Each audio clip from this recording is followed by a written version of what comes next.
두 증인에 대하여 다시 이어나가겠습니다. 계시록 7장 4절 내가 입맞은 자의 수를 들으니 이스라엘 자손의 각 지파 중에서 입맞은 자들이 14만 4천이니 14만 4천의 맥을 찾아야 합니다. 14만 4천이라고 하는 계시록 7장의 인적 관계는 요한계시록 해석에 중대한 영향을 주는 문제이므로 성경 해석자들이 이 문제 취급에 신중의 신중을 기하고 있습니다. 이 문제는 요한계시록 해석의 관건이 되고 있기 때문에 14만 4천에 관한 복음적인 해석이야말로 중요하지 않을 수가 없습니다. 이들은 육적 이스라엘 중에서 선택받은 무리들이라고 해석을 하면 세대주의적 견해가 되는 것입니다. 이들은 구원받은 이스라엘의 총체적 수요이다는 보편적인 해석이 되는 것입니다. 14만 4천은 과연 육적 유대인들인가요? 이 같은 해석의 근거는 이스라엘로 12지파의 이름이 열거되어 있다는 데 있습니다. 이곳의 14만 4천의 무리들은 육적 이스라엘의 서열이 아니며 12지파 중에 네 번째 들어가야 할 유다 지파가 루벤 지파를 제치고 첫 번째에 올라가 있고 반드시 들어가야 할 단 지파가 빠지고 므낫세 지파가 들어가 있다는 것입니다. 14만 4천 명은 어느 지파에서 나오는 것일까요? 계시록 7장 5절로 8절 각 지파 중에서 14만 4천 명이다. 이들은 12지파에서 나올 것이다. 정말 그럴까요? 유대인에서 나올 것이다. 사실일까요? 다음 도표를 보시겠습니다. 14만 4천 명은 과연 이스라엘 어느 지파에서 나오게 되는 것일까요? 야곱의 12아들은 창세기 29장 32절로 35절과 30장 1절 24절에 모친 레아는 루벤, 시몬, 레위, 유다, 라헬의 여종 비라는 단과 납달리, 레아의 여종 실바는 각과 아셀, 레아는 이사갈, 스불론, 라헬은 요셉과 베냐민 12지파가 형성이 되었죠. 12지파 중 땅 분배 시 민수기 1장에서는 루벤, 시몬, 갓, 유다, 이사갈, 스불론, 므낫세, 에브라임, 베냐민, 단, 아셀, 납달리, 레위 13지파가 되는 것이죠. 요셉이 빠지고 므낫세와 에브라임이 들어갔죠.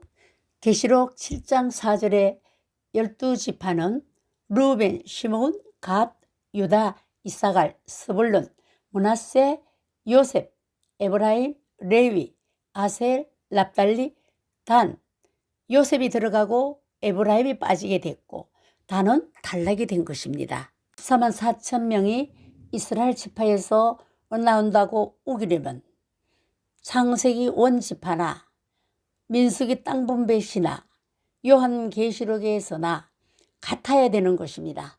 그런데 요한계시록에 와서는 에브라임이 빠지고 요셉이 들어가고 단은 탈락이 됐습니다. 더군다나 이스라엘 이름이 신약에 와서 새로운 해석으로 바뀌게 됩니다. 이면적 유대인이 참 유대인이다. 로마서 2장 28절 29절 아브라함은 모든 믿는 자의 조상이다. 로마서 4장 16절 누구든지 예수 그리스도에 속한 자는 아브라함 자손이다. 갈라디아 3장 26절 27절 갈라디아 6장 16절에는 우리는 하나님의 이스라엘이다. 에베소 1장 13절도 이들은 성령의 인치심을 받았다. 이들은 성령의 인치심을 받은 자로 그 이마에 어린 양의 이름과 아버지의 이름이 있다. 계시록 14장 1절 이는 전 이스라엘에게 친 것이 아니라 각 지파 중에서 친 것이다. 계시록 7장 4절에 아브라함의 후손 이스라엘 지파는 세계로 흩어졌습니다. 이스라엘은 BC 722년 아수르에 의해 멸망당했으며 혼혈족이 되었고 유다는 BC 586년에 바벨론에 의해 멸망당한 후 세계로 흩어진 것입니다. 야고보 1장 1절에 야고보는 하나님과 주 예수 그리스도의 종 야고보는 흩어져 있는 12지파에게 문안하노라. 그러므로 계시록 10장 11절에 서간에게 말하기를 네가 많은 백성과 나라와 방언과 임금에게 다시 예언하여야 하리라 하더라. 지금까지 살펴본 바 14만 4천 명은 이스라엘 지파에서 나온다고 할 수가 없습니다. 14만 4천 명의 자격이 계시록 14장 4절에 확연하게 나오고 있습니다. 이 사람들은 여자로 더불어 더럽히지 아니하고 정절이 있는 자라, 어린 양이 어디로 인도하든지 따라가는 자며 사랑 가운데서 구속을 받아 처음 익은 열매로 하나님과 어린 양에 속한 자들이니 신앙의 정절, 인도, 순종, 거짓, 흠이 없는 자들이라고 합니다. 땅에서 구속함을 얻었다고 했고 4절에서는 처음 익은 열매로 나오며 이들은 첫째 부활자들인 것입니다. 구속이란 말은 구원과 부활의 이중적인 뜻이 있죠.